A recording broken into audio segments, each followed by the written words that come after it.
Hello and a warm welcome to all to this live webinar in the series of Horizon Europe launch events organized by the Netherlands Enterprise Agency. Today we will focus on the Cluster 4, Digital Industry and Space. My name is Ruben Wassink. I'm a national contact point for the digital topics in Cluster 4 and will the host of this webinar. We are very happy to have you all here today. And next to me on the table and logged in live from the European Commission guests, Hans Bos, my dear colleague and national contact point, Wilbert Schaap from the Ministry of Economic Affairs and Climate Policy, and Peter Drul from the European Commission. 2 weeks ago, we had a big Horizon Europe kickoff event with our Ministry of Education, Culture and Science and the Secretary of State of Economic Affairs and Climate Policy. Today, one of the first of the 5 cluster events, we will go into more details in the content of Horizon Europe. Main topic of today, Cluster 4, Digital Industry and Space. For those involved in previous framework programs, Horizon Europe, Horizon 2020, this cluster is the successor of almost the entire Pillar 2 of Horizon 2020, Leadership in Enabling and Industrial Technologies, ICT, NMBP and Space, the key enabling technologies. The main focus of Cluster 4 is therefore still on key enabling technologies in the 3 domains, digital, industry and space. I'd first like to walk you through the whole program while everything is tuning in on Presentable. If you haven't done so, please do so by scanning the QR code underneath. Hans Bos will elaborate a bit more on that later. The program, we will start off with the morning with a session on policy perspective with Peter Drol and Wilbert Schaap. After the short speeches, we have the floor open for questions from the audience, from you. After that and a short break, we will have a switch in table guests, and we have a round table with guests that are experienced in participating in the previous framework programs. They will shed their lights on pitfalls and opportunities in Horizon Europe. Then later, after the lunch break at 1 o'clock, there's a series of breakout sessions on the specific themes related to Cluster 4. Now you know what you can expect from us. However, we do not know who's on the other side of the camera. So therefore, before we continue this webinar, I would like to give the floor to my co-host and colleague, Hans Bos. Yeah, good morning, everybody. My name is Hans Bos. I'm also a national contact point, like Ruben, for Cluster 4. And my expertise is in the industry part of Cluster 4. Before we start, we would like to know you a little bit better. And to do so, you can go to the QR code you see under us, and please log in on the website you see here. The website is joinlive.tv. I already see that there are more than 60 people live there, and the counting goes up. If you have any questions during this webinar this morning for our guests, you can address them there as well. So please log in there. We are really looking forward for your questions for our guests. And if there are too many in the next coming 2 hours, we will address them later on by email. So I think we can go to the first question now. For you, this is a so-called heat map. And the first thing we wanted to know from you is, where are you situated right now?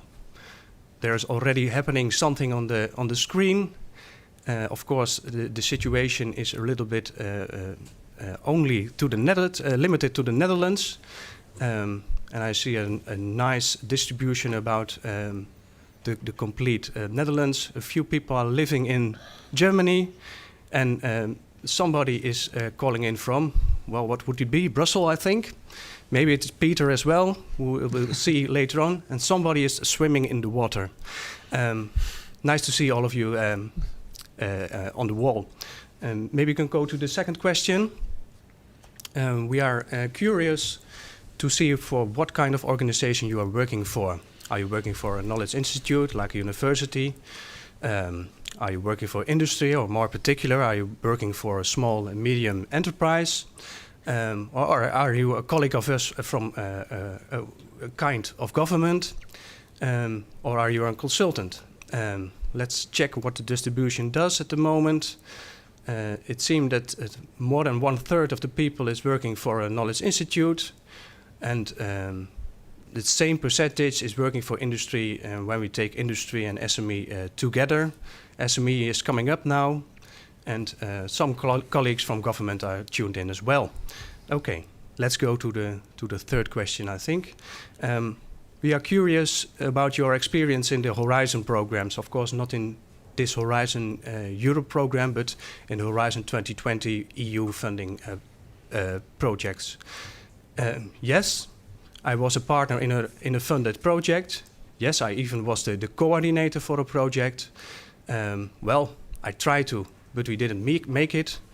No, I don't have any experience at all. And you are all welcome here. There's more or less a distribution about all the different parts. There's already a lot of experience as a partner or as a coordinator, but a quarter of the people doesn't have any experience yet. And we hope you're going to join the program after today, and we are here to help you with that. Last question before continuing the program is, in which part of Cluster 4 are you mostly interested? And if you have more than one interest, well, you have to choose one, because this is a multiple choice. Are you interested in one of the 6 destinations as you see here? So you have to read them all out. It seems that there is a lot of interest in industry and a lot of interest in the digital part of the program in Destination 4 and in Destination 1, and the other are a little bit less. But okay, there are participants of all countries, all parts of the program. Ruben. Thank you, Hans. It's very nice to see a broad overview from the audience. I mean, the average division across the sectors is actually similar to what we see in the granted proposal, so that's very nice to see. So now we continue to the first of our guests, Pieter Drull. Pieter Drull has been working in the European Commission for over 20 years with positions in environment, enlargement, negotiations, industry policy, innovation and research. Since 2010, he's Director Prosperity at DG Research and Innovation, and he's responsible for industrial technology, industrial research and innovation agendas, business intelligence, and knowledge valorization policy. He's also one of the co-chairs of the Cluster 4 Program Committee. He will shed his light on the importance of key enabling technologies in Cluster 4 in relation to policy objectives of the European Commission, and how these will contribute to the challenges that we, the world, are facing. Welcome, Peter. I hope you can hear us, and I hope the weather there is better than here in the Netherlands. The floor is yours. Thank you, Ruben. Yes, I can hear you very well, much better than the weather in Brussels, but it's important that we are connected. Thank you for having me. Thank you also to Hans for co-organizing this. I'm very much looking forward to Wilbert's speech as well. So for my side, very briefly, as why research and innovation, why digital industry and space, and why you? The last question I can't really answer, but I will give you some personal insights from my side, how to be successful in a Horizon Europe project. So why research and innovation? Clearly, we know that 2/3 of our productivity growth comes from investments in research and innovation. And that's fundamental, huh? That's substantial. And it is both in the short term, and we've seen that now during the pandemic, how we have quickly oriented research and innovation towards health and vaccines and preparedness and treatment of the COVID-19 virus. But it's also about, and at the European level, perhaps even more importantly, about the long-term big trends, the mega trends, climate change, demography, aging population. So that is the overall why, and it applies also for our part of Horizon Europe, digital industry and space. We have both the short-term dimension and the long-term dimension. And in short term, if I think of manufacturing, it's, for instance, about flexible manufacturing, about repurposing production lines. It is also about the most urgent technological developments related to climate change. But it's also about the long-term investments. And here it's very important that we are clear about the overall direction, the political context. And that's the twin transition, so digital and green transition towards sustainability and resilience. And this twin transition, I mean, you mentioned it, Ruben. I'm for quite some years now in the EU. This is my passion. We have never had, to my recollection, so quickly, so clearly an agreed overall objective like we have now with the Green Deal. And so this twin transition, the green transition, digital transition, is the key direction for our investments and the overarching objective. Let's now very briefly, why digital industry and space together? You mentioned it. It is, Ruben, it's the empowering part, the enabling technologies, be it digital, be it data, computing, etc., digital services, conductors, be it the advanced production, and there it's a direct link to space. I mean, more advanced production, and we see it now with rover on Mars, more advanced production than in outer space is difficult. And the logic of Horizon Europe is about impact, being impact driven. And that meant that we have grouped together different groups of challenges in these clusters. And we expect, and I see already now, quite a lot of synergies, be it on data, be it on sensors, be it on materials, in all parts, materials for computing, materials for climate neutrality, materials in space technologies, or sensors for that matter. So I think it's a very nice, beautiful cluster. We're talking about more than 15 billion euros investments in the coming 7 years. So it's central to Horizon Europe and our policy ambition, because if you think of industry, if we manage to take the lead in technologies for transition, for these two transitions, then we have made it right and made Europe stronger and more cohesive. What is the expected impact? So I make it very simple.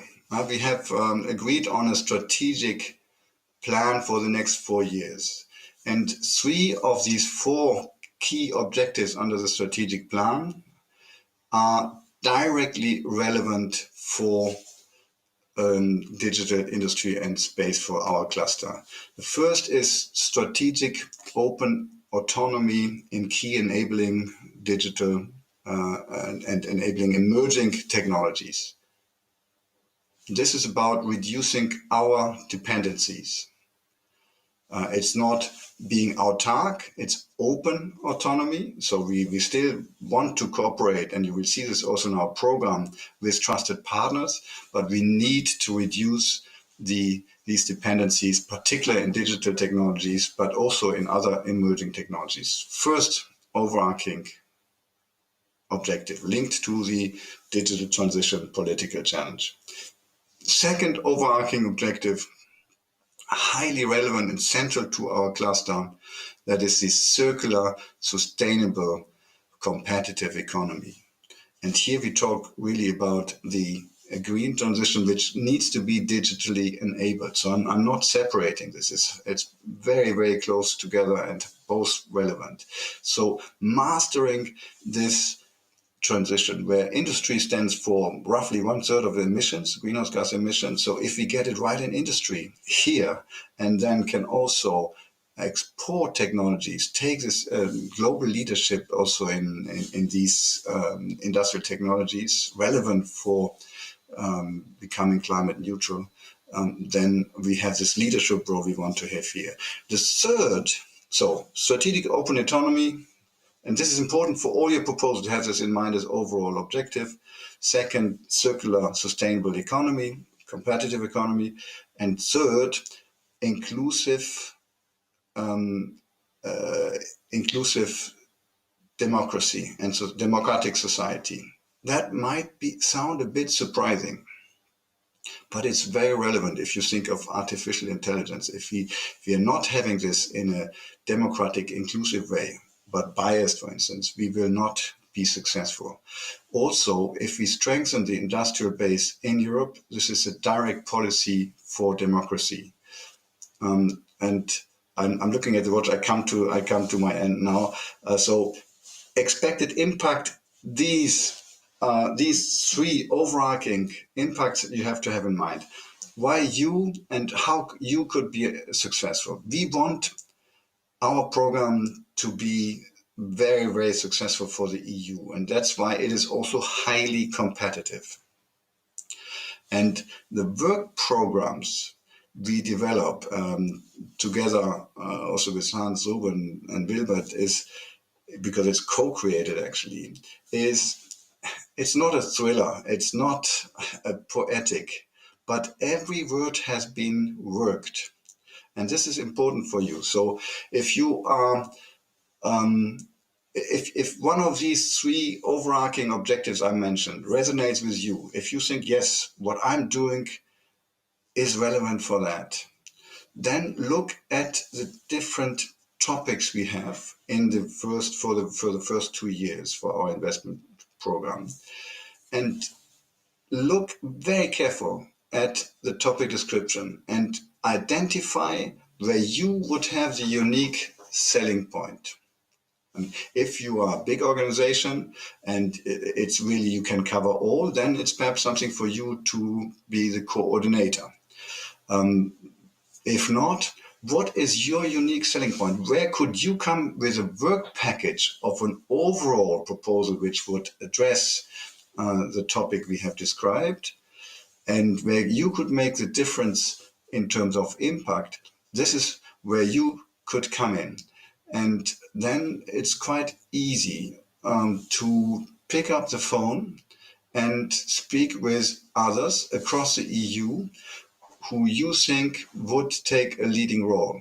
And if you need help in that, we have a participant platform, which is quite transparent, but we have also fantastic contact points and across the EU who can, with great people, very knowledgeable people who can help you. So that could make you successful in Horizon Europe.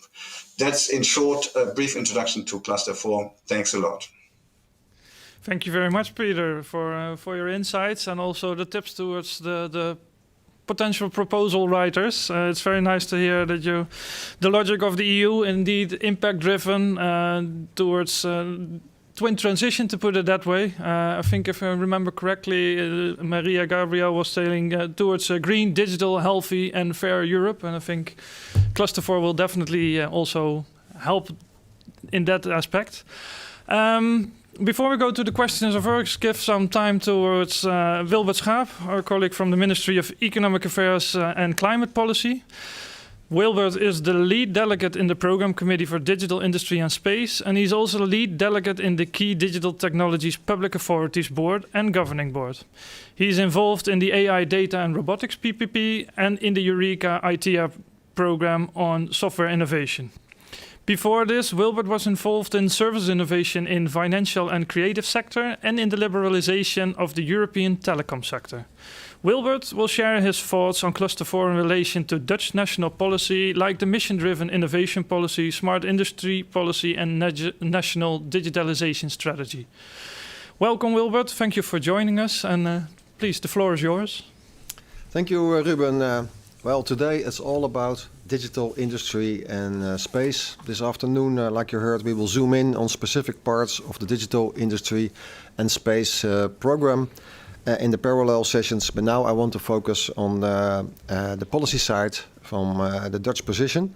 I'd like to give you some insight on how the digital industry and space program fits into our Dutch industrial innovation and space policies. Therefore, we have to know what the digital industry and space program wants to achieve. Well, like you heard just now from Peter, it's a very ambitious program. And it wants to achieve global leadership in clean and climate-neutral industrial value chains, circular economy, and the climate-neutral digital systems and infrastructure, industrial leadership, and increased autonomy in key strategic value chains, sovereignty in digital technologies, strategic autonomy in developing and using global space-based infrastructures and applications, including reinforcing the EU's independent capacity to access space. Well, first of all, it's in line with our Dutch mission-driven top sector innovation policy. Well, what is this Dutch policy all about? Well, since 2011, so already 10 years ago, entrepreneurs, scientists, and the Dutch government joined forces in 9 top sectors, among which the high-tech systems top sector and also the life sciences and health top sector. Their efforts are aimed at strengthening the economy through innovations and capitalizing on international opportunities, improving human capital, and investing into scientific research. The activities of the DIS program fit very well into this. Recently, the Dutch government has formulated missions to tackle social challenges. These missions focus on ensuring a greater and healthy life expectancy, a clean environment, lower greenhouse gas emissions, and affordable, sustainable energy. These are very ambitious goals that challenge entrepreneurs and scientists to develop pioneering solutions and to contribute to the competitiveness of the Netherlands. And key technologies such as photonics, quantum, nano, and digital technologies play an important part in the realization of these missions. By the way, the European Union also came up with missions as a basis for the Horizon Europe program, and for a large part the missions on the Dutch side and the EU side overlap, which is good, of course. Furthermore, I like to point out that a recent policy paper on research and innovation ecosystems and the long-term growth strategy for the Netherlands both state that the Dutch government wants to strengthen existing ecosystems and to promote new leading-edge ecosystems. Well, ecosystems play also a major role in the digital industry and space program, especially in the partnerships that are being set up. There are new partnerships, and the amount of available funding has increased compared to Horizon 2020. In the area of digital industry and space, we see 9 partnerships. We have the Euro HPC partnership, and the budget is 900 million euros in the coming 7 years. The same amount for the Smart Networks and Services partnership. The biggest partnership in financial terms is Key Digital Technologies, the follow-up of Excel. The Commission reserved 1.8 billion euros for support of key digital technologies, and the same amount is expected from participating states. I come back to that later. Then we have the AI and data and robotics partnership, 1.3 billion euros, photonics, clean steel, processes for planet, made in Europe, and last but not least also metrology. 2 of these partnerships, like I said, are tripartite, KDT and Euro HPC. That means that the European Union member states and associate states with their national budgets are also involved. How about the Netherlands? Do we have co-funding available for this tripartite partnership? Yes, we do. For KDT, it's at least 20 million euros per year. And for Euro HPC, it's this year 7.5 million euros, and we're working on more money for the coming years. I do expect that Dutch participants will play a significant role in these partnerships the next years. And then, last but not least, I also come to the Dutch space policy.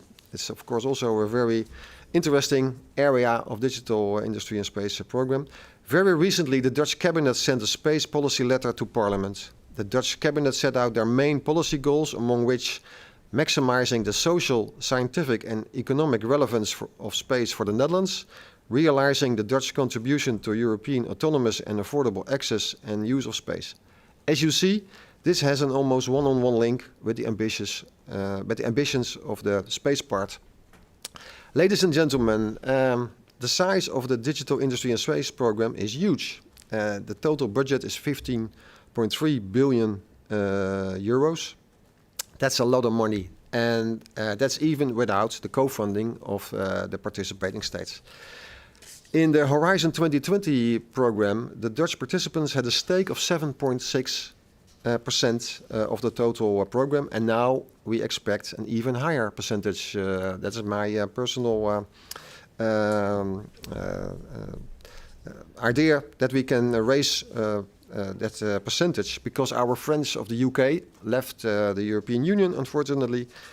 So I expect that percentage will go up. But of course, it's not all about money, as you know. It's all about opportunities in the field of cooperation. When you do research and development together, you speed up the process, you learn from each other, you can deepen and broaden your activities, and if things work out well, it's a more efficient and effective process. There are lots and lots of opportunities ahead for Dutch universities, RTOs, SMEs and large companies in the Digital Industry and Space program. Dutch participants are in general well spread over the relevant value chains, and our universities, RTOs and companies are top of the bill. I do expect that we can make this program into a big success for you and for the Netherlands and for Europe, of course. Thank you for your attention. Thank you, Wilbert, for your insights. It's clear that the importance of partnerships, public-private collaboration, and providing solutions for the challenges that we're facing.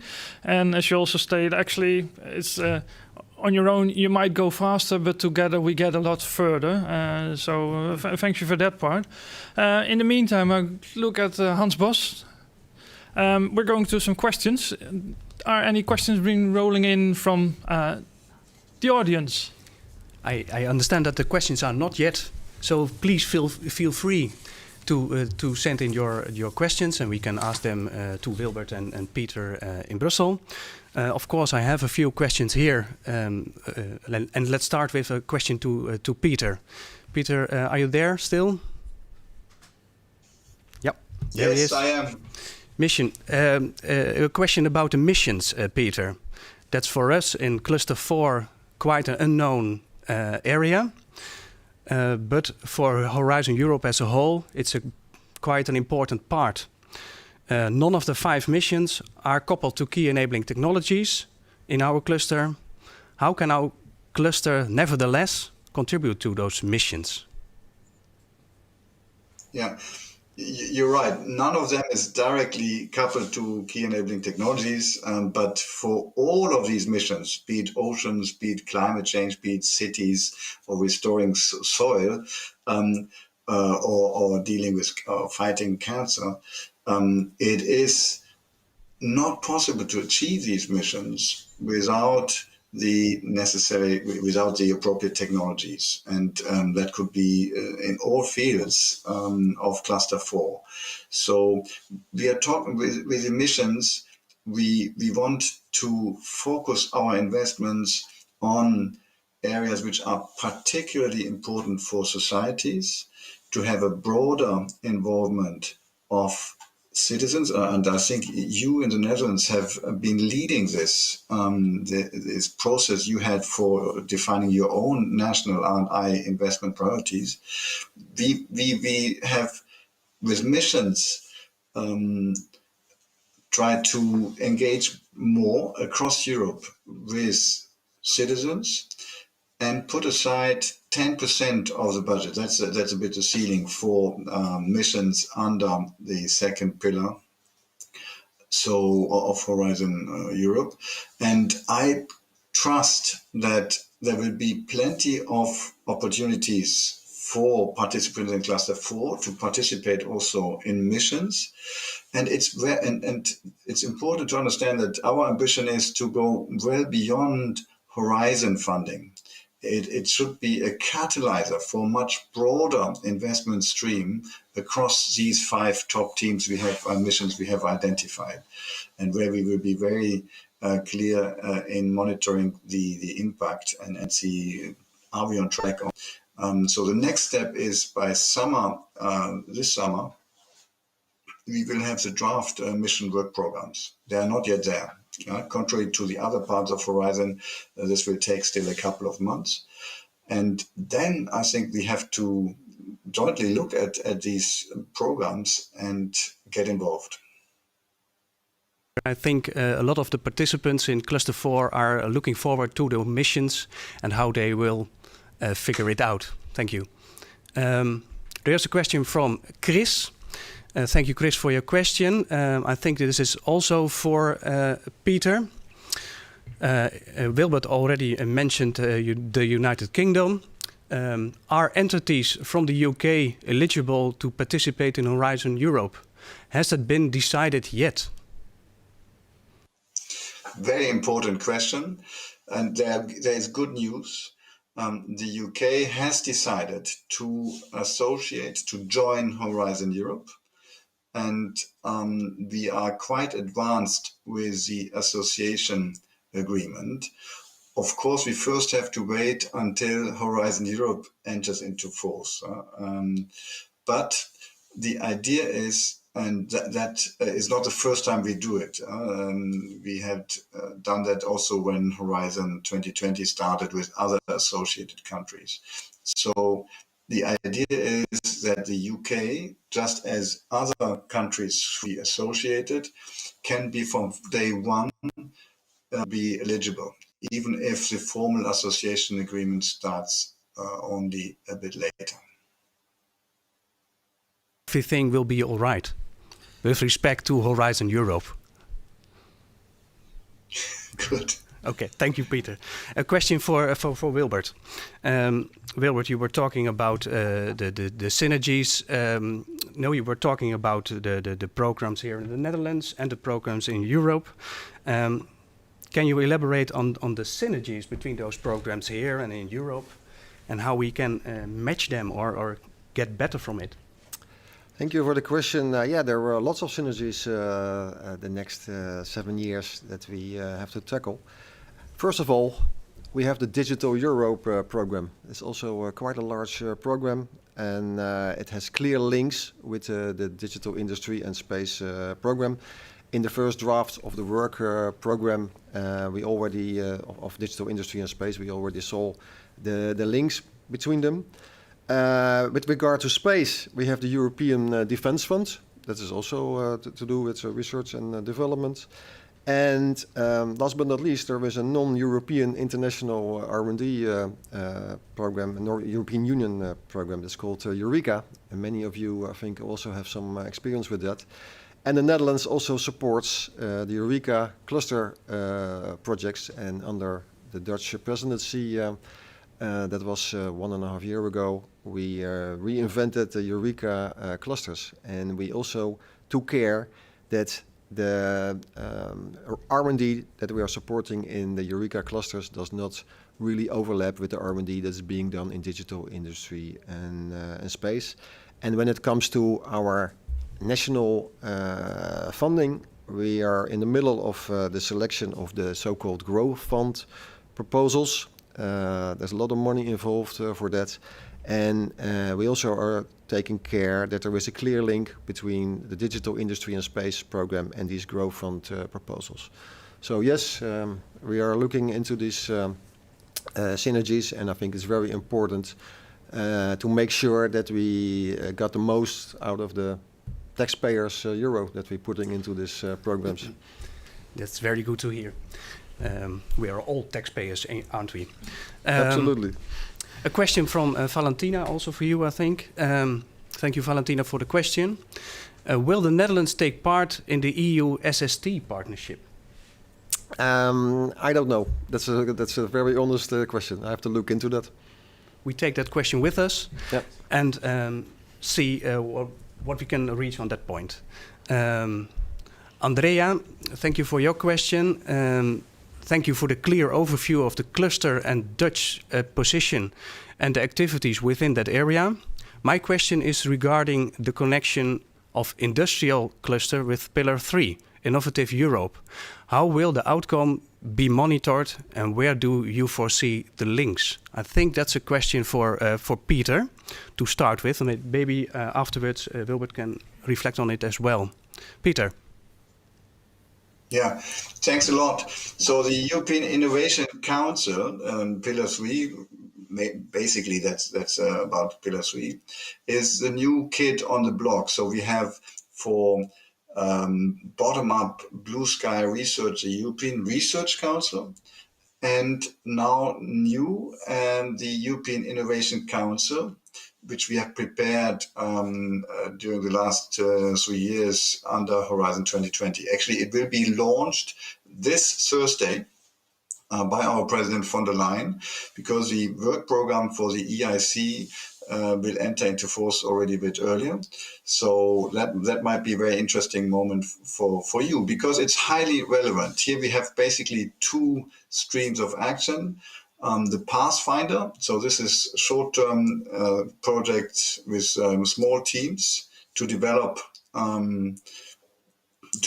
breakthrough ideas, and the EIC, that's quite important, is mainly bottom-up. It's about your ideas, how to tap into a growth market and innovation market.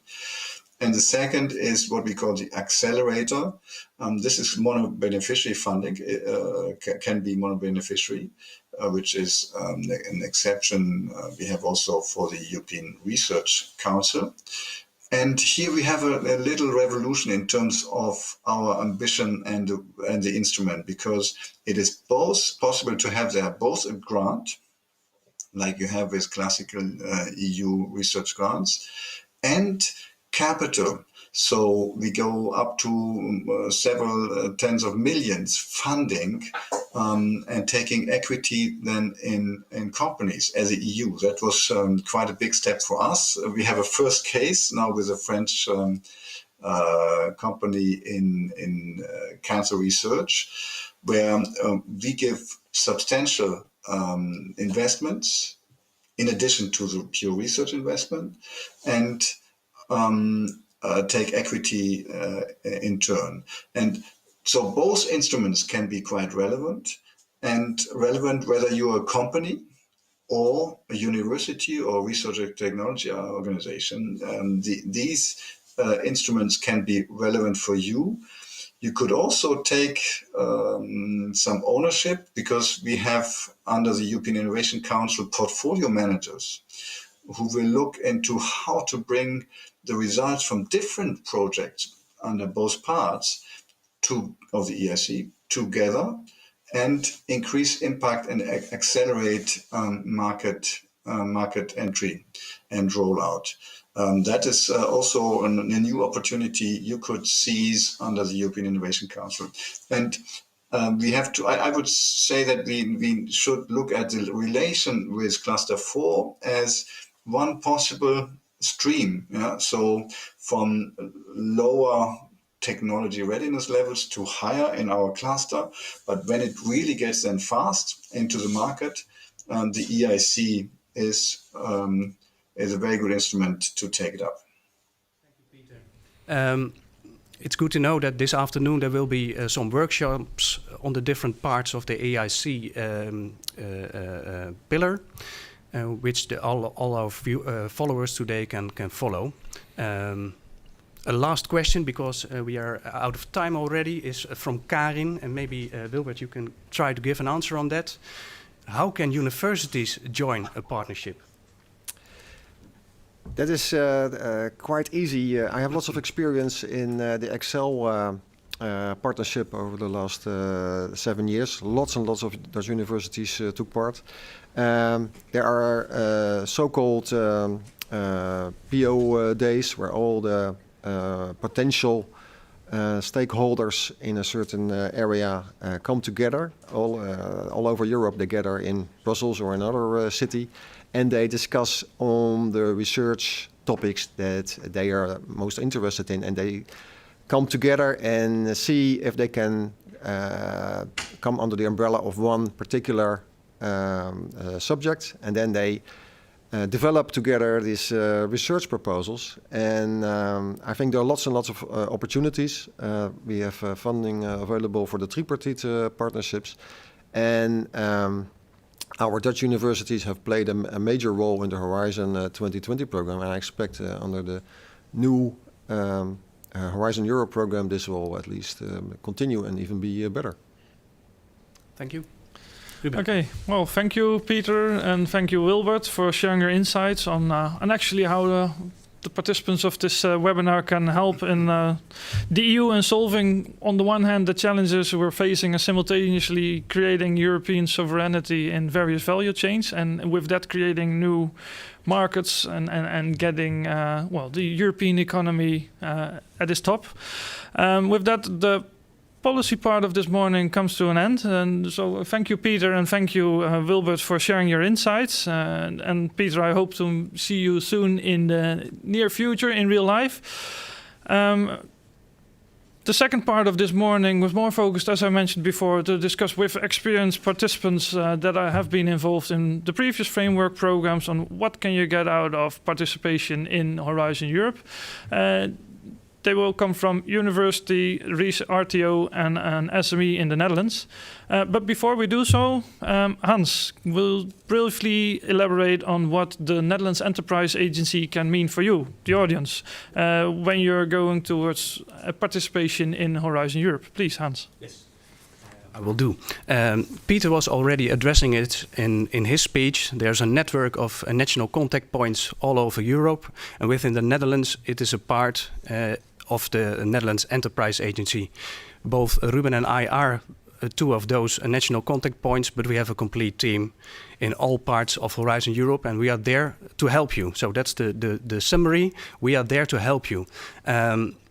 To help all Dutch organizations to make their application even better than it already was. We give a non-binding advice free of charge. I have a slide. Yeah, that's there.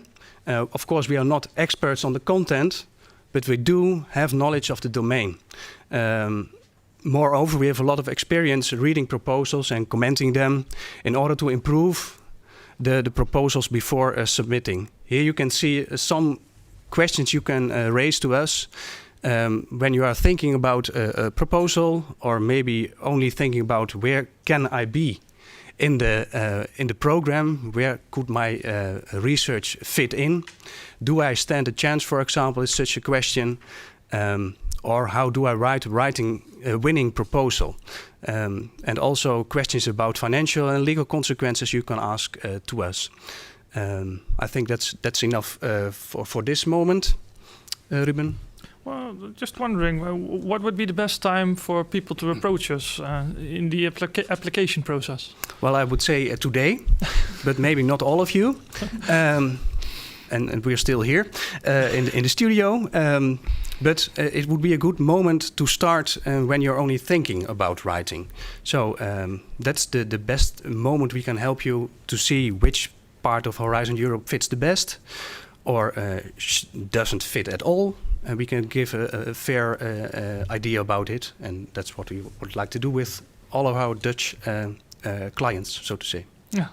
Thanks, Hans, for that elaboration. So, indeed, we hope you will contact us as soon as possible as you're thinking about an application or writing a proposal.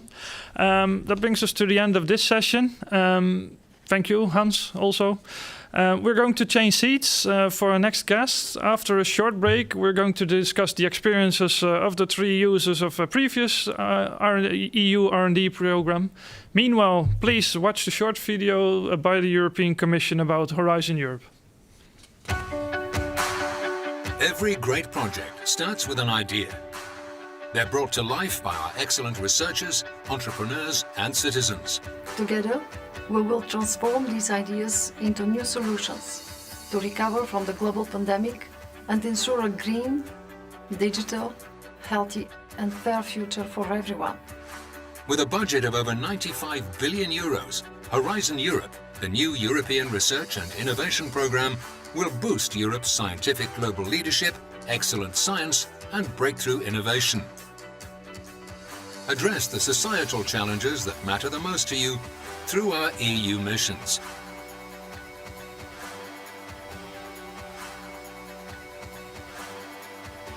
Expand international cooperation to team up the best talent across Europe and beyond. and form new partnerships between research, innovation and industry to bring solutions directly to you. Tens of thousands of you have already shared your views and ideas, making Horizon Europe our most ambitious European program ever. Europe is full of innovative ideas. Let's use them to build a green, digital and healthy future for everyone.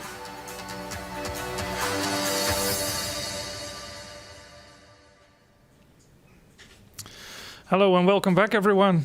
So after the first part, now we're going to dive into hands-on experience by 3 guests. Here with me in the studio are Julie Teuwen from the Technical University of Delft, Christine Balch from TNO, and live joining us from Enschede, Henk Leeuwens from Lyonix. But before we continue, I would like to know a bit more about your experiences with the European funding and what you're expecting. So, on Presentable, please mention in one word what the participation in Horizon Europe has or could offer you other than money for your project. So now I expect a word cloud to be appearing. Yes, you're asking me, Ruben. No?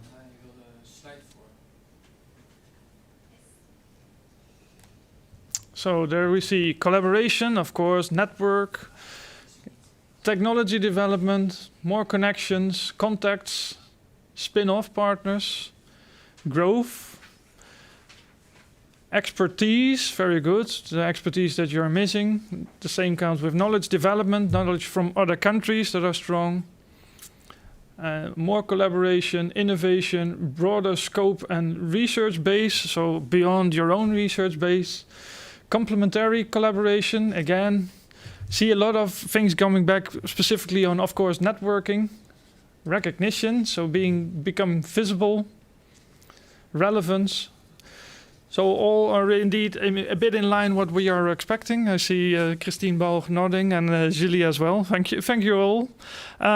So, well, let's hear it from the interactive discussion, what our guests have to say. And needless to remind you, you can use Presentable to ask your questions and we will ask them to the audience. First, a short introduction to the 3 speakers. Julie Teuwen, she is assistant professor at the TU Delft, Faculty of Aerospace Engineering since 2016. Her research is focused on new materials and production processes for wind turbine blades. Julie has also worked as a colleague of ours as a national contact point at the Netherlands Enterprise Agency and as a materials and production process engineer in wind and energy industry. She has been involved in several Horizon 2020 projects in the past. Live from us from Enschede is Henk Leeuwens. He is VP Strategy and Innovation of Lyonix International, a high-tech company with over 50 people specialized in the development and production of integrated photonics-based chips and modules for applications like communications, life science, and space. Henk is a pioneer in the commercialization of micro and nanotechnology and started at the Center for Microelectronics in the mid-80s. At Lyonix is involved in initiation and setup of over 15 granted European framework projects. And finally, Christine Balch, she from TNO, she calls herself a pure EU production, since she first came to study in the Netherlands thanks to the Erasmus exchange program and actually never left. After several years in telecom industry, Christine joined TNO, where she's been working in the EU context for over 10 years. From TNO corporate strategy, she is responsible for the strategic involvement of TNO in European research, development and innovation, and by now I think involved in over 300 projects. A warm welcome to the 3 of you. So we first have a couple of questions from our side and then we go over to the audience. First, we would like to understand what has Horizon Europe and Horizon and the previous framework programs brought you, from your perspective, of course. Julie, as a scientist, can you explain to us what is the significance of participating in European programs? Yeah, there are a few things, of course, when we talk about that. And the first one that I want to mention is, of course, that for me, the significance is, of course, working together with international partners. So setting up these consortia where you can collaborate with complementary partners, work together also with the whole value chain, so not just academia, but also the RTOs and industry. So basically getting our research to development and implementation, so we can actually make the societal impact that we want to achieve. It is, of course, also about building up the network and discussing ideas. It might lead to smaller collaborations if not successful in the Horizon Europe program. And the other point is, of course, tackling the societal challenges by getting our high-risk, high-gain research ideas funded. Okay, thank you very much. Henk Leeuwens, from a spin-off to an internationally operating SME, quite remarkable. How has Horizon 2020 and the previous framework programs contributed in this journey? Yes, so Ruben, thank you for the invitation to share. Yeah, maybe some background on Lyonics, why I think many of you will not know Lyonics. So we started in 2001 in this constellation with a focus on integrated photonics, already said, working together with the University of Twente in the sense that we are using their facilities to develop and produce chips, integrated photonics chips. And already from the beginning, we had a split business model by income having from commercial projects, not only integrated photonics, but more micro nanotechnology, and a focus on funding of new developments in integrated photonics on both the core technologies, but also on applications. And so we were heavily involved also in national programs like the FEST projects, NanoNext-NL, and so on. However, in 2010, this stopped all, and we had to focus only on EU to get our business model with R&D funding of new developments, making demonstrators, and so on, to be realized. And that has gone very well. We have up till now, I counted about 30 projects from FP6, also a few, but 15 in the last Horizon Europe program. And what is important to say for us, that we kept our strategy in what we would like to do. So that was the core, the integrated photonics. We managed to have an own platform, a proprietary platform, which added value to the other ones. And therefore, we are really known in the field. And so we got all kinds of invitations and therefore this big amount of projects, because we cannot coordinate it ourselves. It would take too much time. We cannot write it. We do it sometimes, but yeah, it's very important to get involved in your community. That can be in the technology, it can be in the applications, and we are in both, in fact. With always a strategy, we have to add further knowledge and technology in our strategy areas. And that are now communications, 5G, satellite communications, but also light engines on a chip. And the last one is lab on a chip biosensors. Yes, that's, I think, my first answer. Thank you very much. What I hear you saying, and that's, I think, important for all three of you too, is stick to your roadmap when participating. So stick to your core and make sure that you add that to solve the solutions that the European Commission is looking for. Christine, if we look at that part, how important are the framework programs for an RTO like TNO to achieve the impact TNO envisions? Let's go back to the core aspects and the core ambition of TNO. I would say, starting with, of course, TNO is about applied research. So it's about our societal impact, not only for the sake of technology, but certainly looking at the what we can do with technology. And actually, within TNO, it goes even further than technology, because we are also looking at social innovation, business innovation, and policy innovation. And actually, Horizon Europe, and especially the second pillar, is a great program where these four dimensions of innovation meet and enrich each other. So we shouldn't only talk about, bringing up the TRLs, the technology readiness levels, but also the societal readiness levels. The second aspect that I would like to mention is that at TNO we are addressing the societal challenges, which of course do not stop at the border, be it climate change or digitization or even a virus, as we discovered the past year. So we need to collaborate at European level to come up with strong and comprehensive solutions. And the last aspect is about public-private collaboration. Julie mentioned it already in her first answer. Public-private collaboration is at core of our activities, and certainly at European level.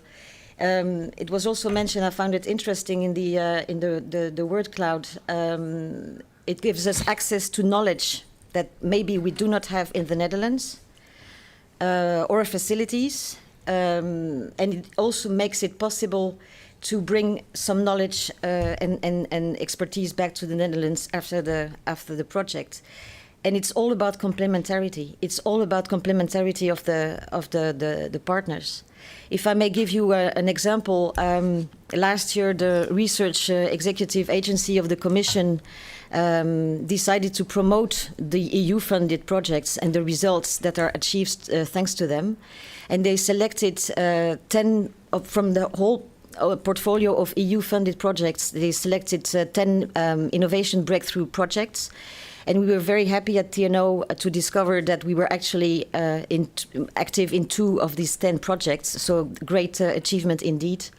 And it says a lot about the alignment that we experience between the European programs and our own ambitions.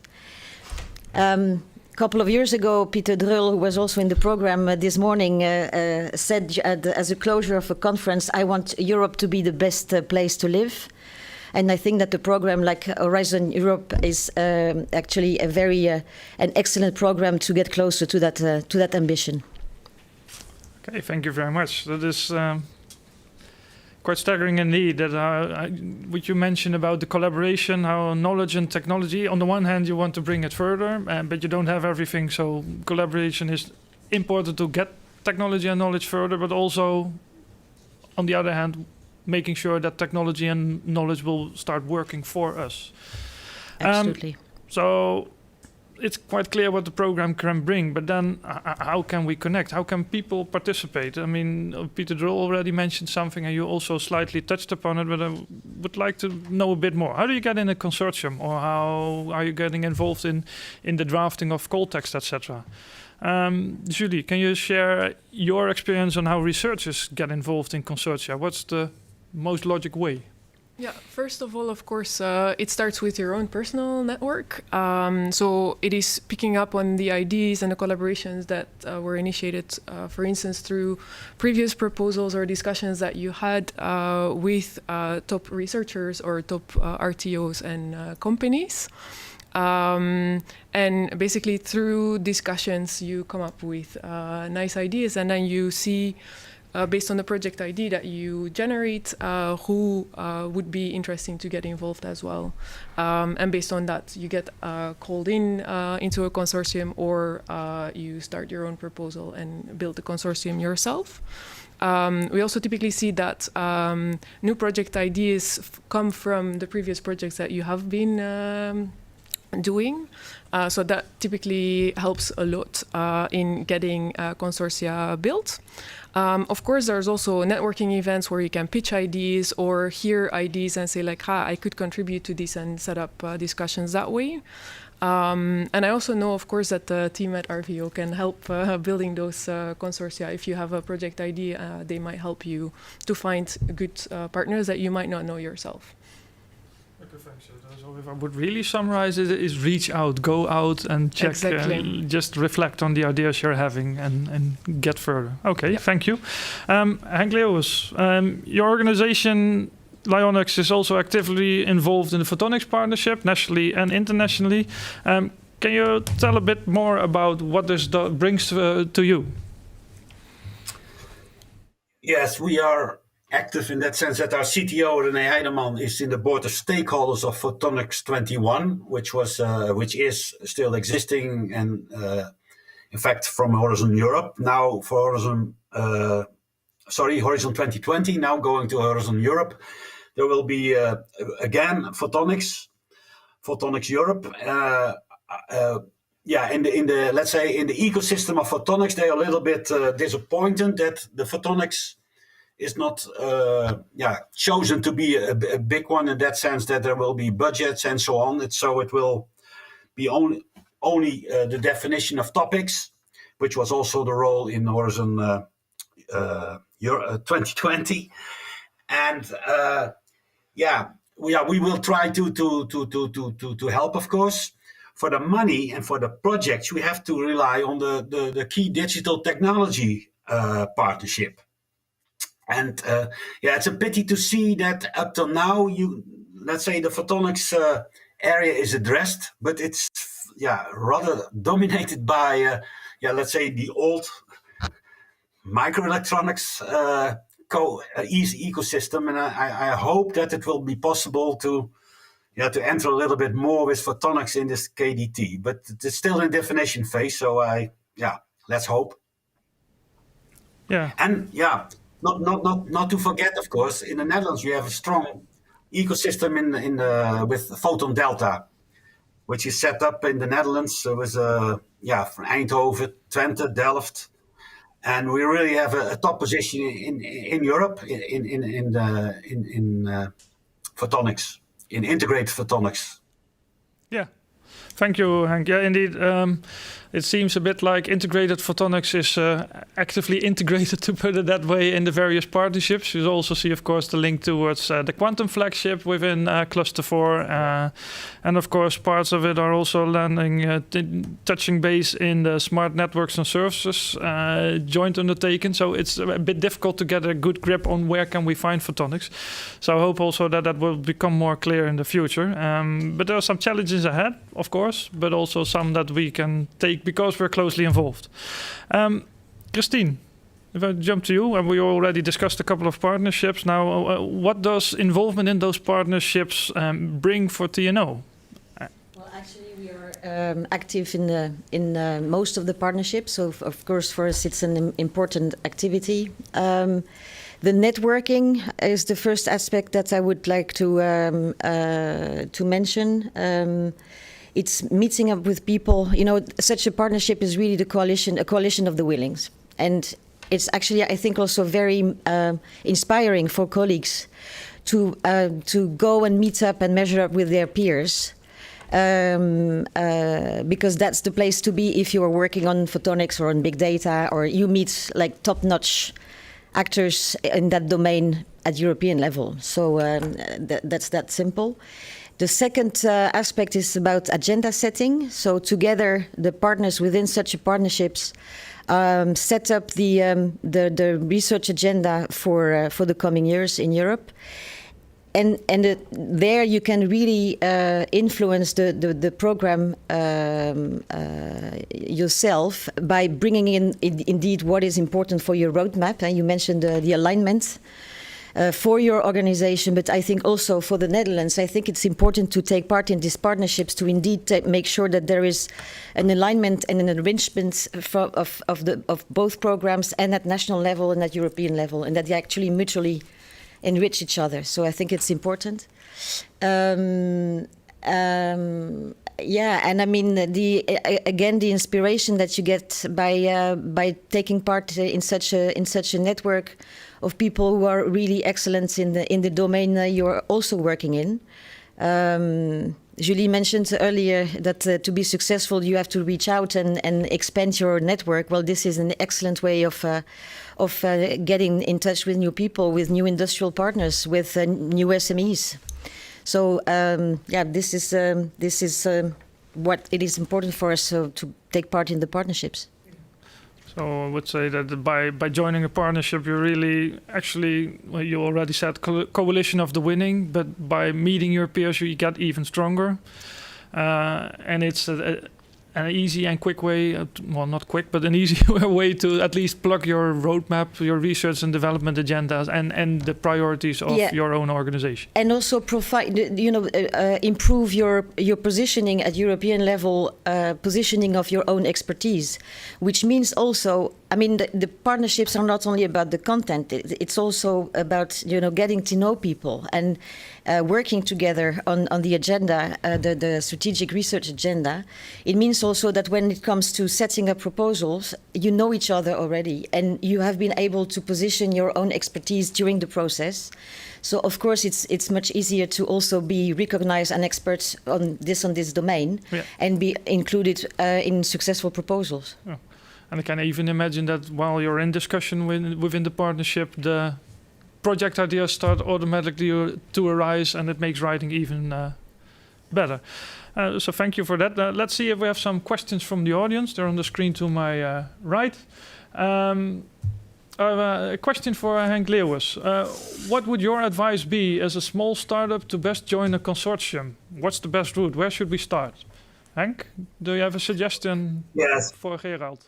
Yeah, like Judy already said, you have to have your contacts and go into indeed to matchmaking events in the EU and so on to get a start, because to get started is indeed difficult. Now we are, as Lyoness, we are in a position that we are asked. In that sense, you can compare it with a virus, because you start very small, but then if you're known in the network, then you get all kinds of invitations. And it looks a lot, these 30 projects, but we are approached by many more. It's really an exponential thing. So if you're in, it's easier. It's easy, in fact, rather easy. Then the only problem is, of course, the low granting rate of 10-15%. That even when your project is very good, also very good evaluated, you do not have it. That's rather disappointing, of course, but still, we have every new call, we go into it and we select and also initiate projects, although maybe not as a project leader, but we go to our, let's say, our partners from the past indeed, which already is very important, and to see, okay, can we go further with them and with new ones, new applications, new demonstrators, because the demonstrators that are made are very important also for the follow-up commercial projects. Okay, thank you very much. Yeah, indeed, the European funding program is like the Champions League, to put it that way, really challenging, and it's all about initiating and setting the context. In reflect to that, Julie, if we look at that, okay, of course you're in there to win, to get money, but are there other things that you can get out of participating in writing and the partnerships? Yes, definitely. So what I've seen, at least, is that, of course, not all proposals are successful. But through going through the proposal writing, you get to know new partners, and you really discuss in depth your own expertise, their expertise, and within that, you also discuss other things that might not be related to specifically that call that you're preparing for, so that you build up new ideas and you bounce off ideas on what could be interesting. So in that sense, you build that network, even though it is not always successful in the end. So that's definitely one of the pluses, I would say.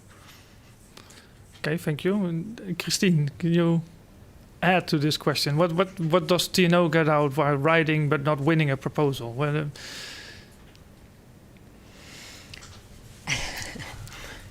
It's kind of a challenging question, I know. It is actually a challenging question. No, I mean, the thing is that if we work on a proposal at TNO, it means that it's a must-have for the development of our roadmap.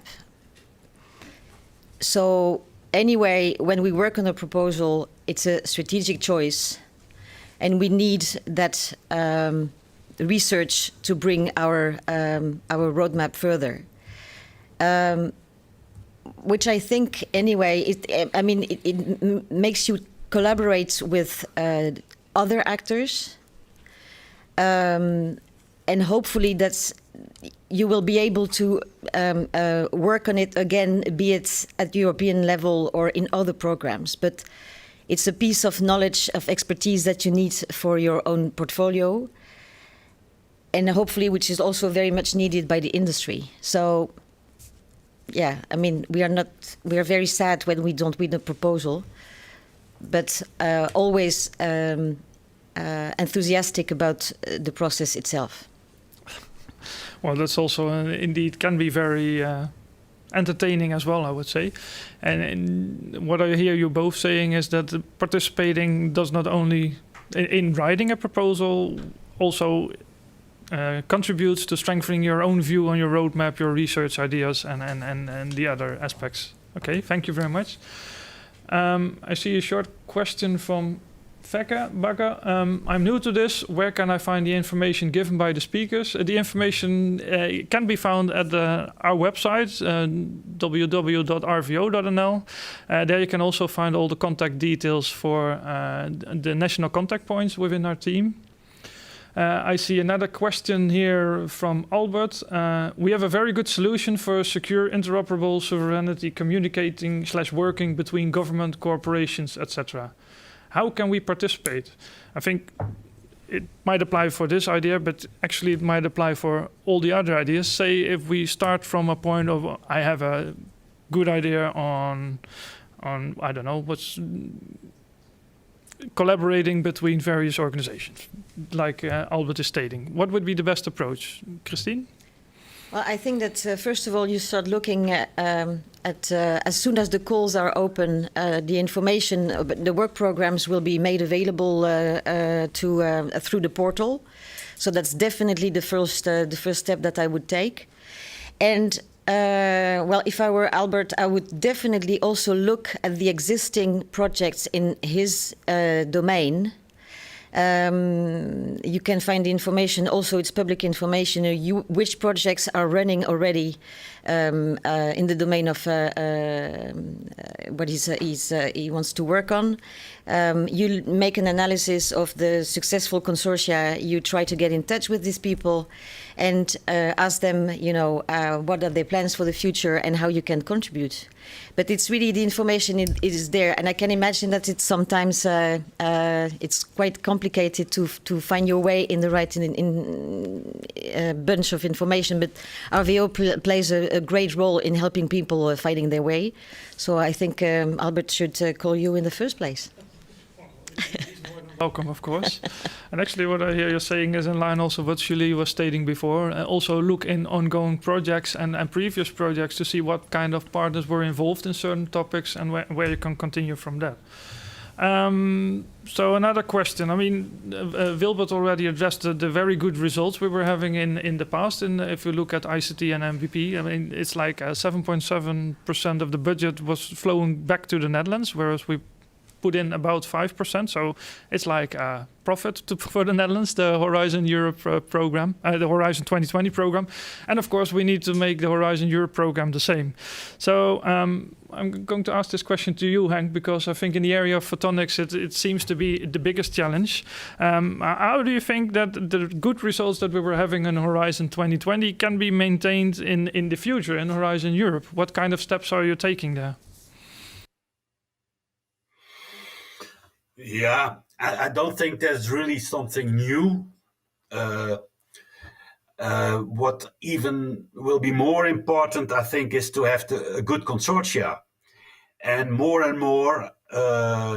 we've seen in all those years, it's more coming from content, technology development, which should be excellent, of course, and the development demonstrators and so on. However, you should have a real good consortia. And now with impact as a very important criterion for getting the grant, you should have the whole value chain more and more. So so I think for us, we will still more look at consortia with a good impact section, and it's for us as Lyonix, we are in fact depending on them to have a good impact section. Although we know in our, let's say, preferred areas like biosensing also a lot, and communications and so on. But at last you should have figures from markets, what will the turnover be in the future and that kind of things. And then you rely on your users and end users, of course. So that will be an important, maybe new thing for next consortia. Okay, thank you very much indeed. So impact is what you're stating, and that's actually also, of course, what Peter Drull already mentioned this morning, helping the EU solve their challenges. So if I turn to Julie, if you're targeting impact, I mean, you're a researcher in a field that has quite indirect impact. So how would you consider having new consortium partners or people in your consortium to make sure that you can generate the impact the Commission is asking for? Yeah, and it's something that Henk already mentioned, of course, and that's getting the whole value chain involved. So you really need to think, okay, I have my research, it might be more fundamental or a bit more applied on the applied side. But research only is not going to get you to the market. You need that development phase, you need the implementation phase, and you need to be able to see and talk a lot with the people that need to implement it. Because if you do not do that, then you might do research that cannot be implemented. So you need to get that insight as well. And that is also why we really like to participate in these Horizon 2020 or now Horizon Europe projects. Because you get insight in the companies that participate and that are actually going to do something with the innovations that you're working on. So you start talking the same language in that sense. And they are crucial in making that impact. I can make scientific impact, but there's of course more to that as well. Okay, yeah. Thank you very much. If that links kind of true to, of course, TNO, you already stressed out that the impact is also of great importance. It's not only about technology development, but what can technology do for us? So what steps, there are opportunities, of course, for RTOs, but could you elaborate on the aspect of creating impact?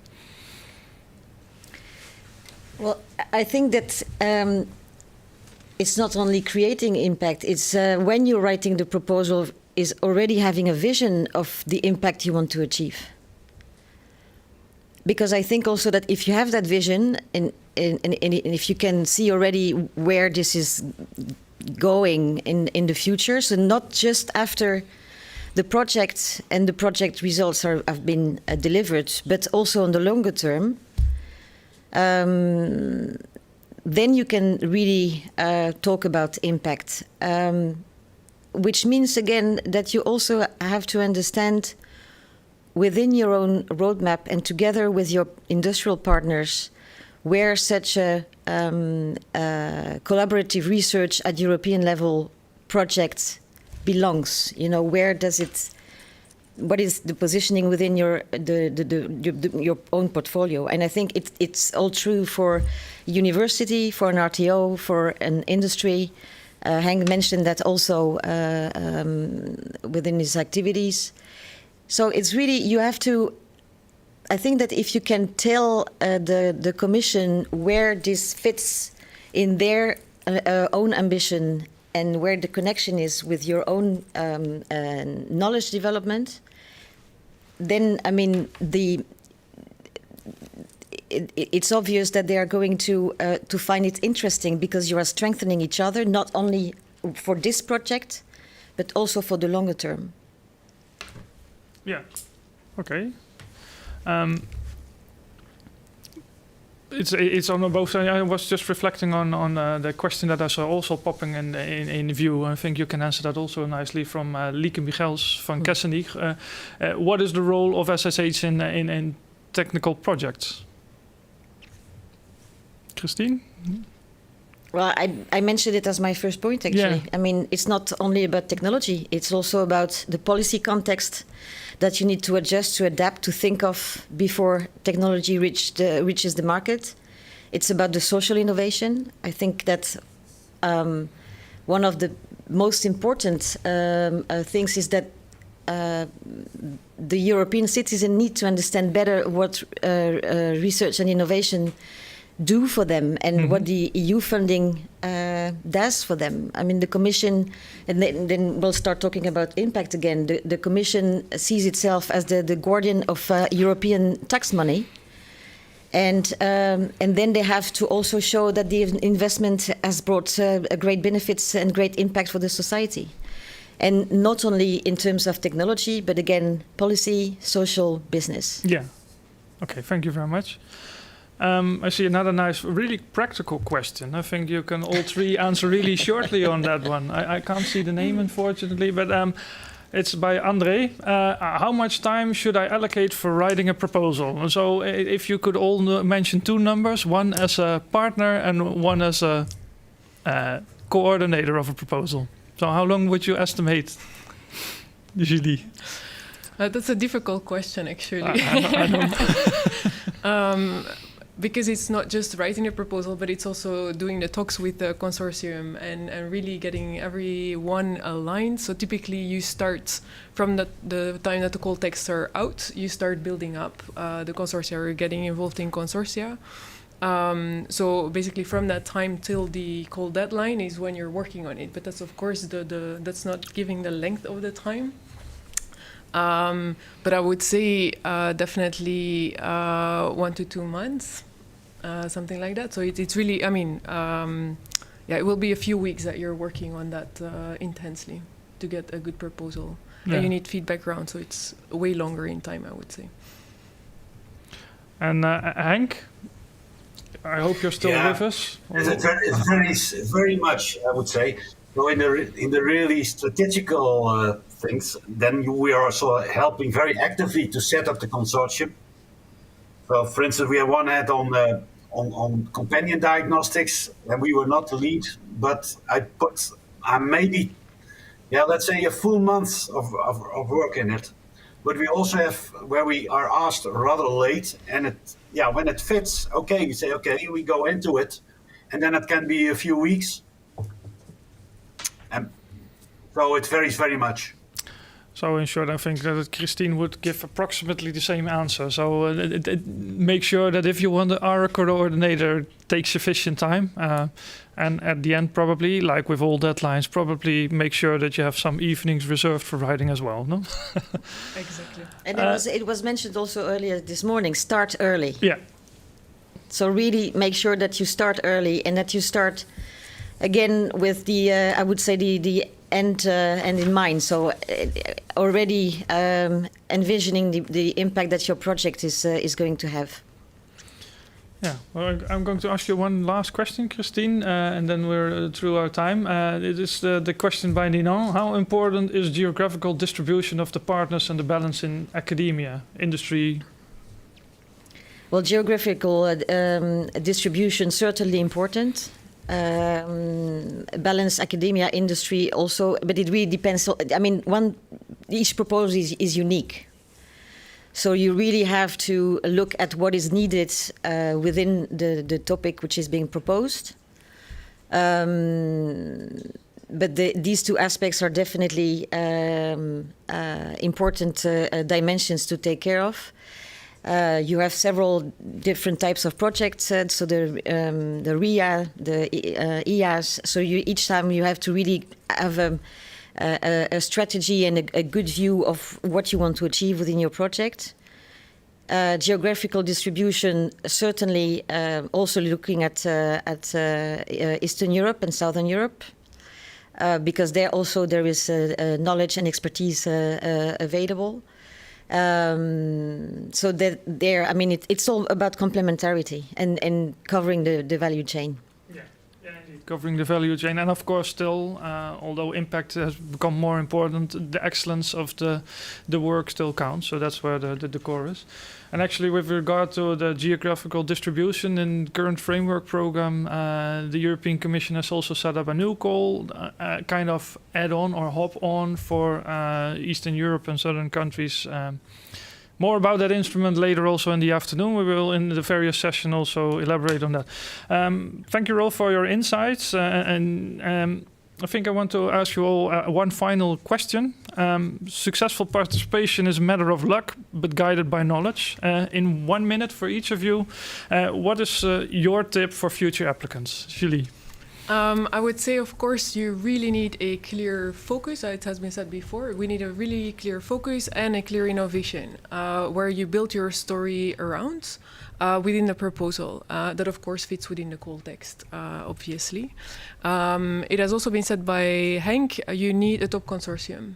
So you need to work with the best in the field and really make sure that you have that whole value chain covered, and yet you can get that innovation towards the impact that needs to be made.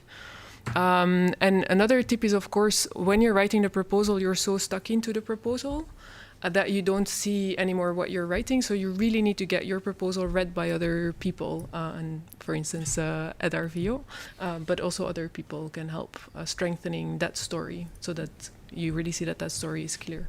So focus and reflect. Exactly. Henk, what would be your best tip? Yeah, not that much to add, I think, because lots of things are already there, are already spoken about. I think for a new one to get involved, it's really not easy. But if you have a good technology, you can have success. And there were already some recommendations what you could do. But I think indeed you have to go out. That's most important and you have to go out in Europe, not only in the Netherlands. So I think indeed the EU with all those, there will be, nowadays, of course, with Corona, it's all online, which does not work that well.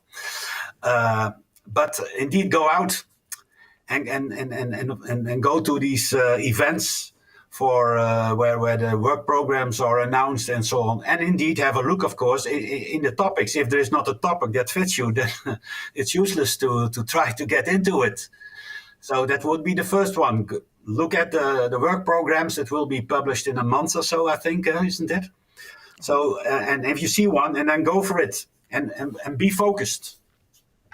Here again, focus. So be aware of your knowledge and technology and bring it out, to put it that way. And like a former colleague of mine said, you can be world famous in the Netherlands, but that doesn't bring you anywhere. Go out abroad.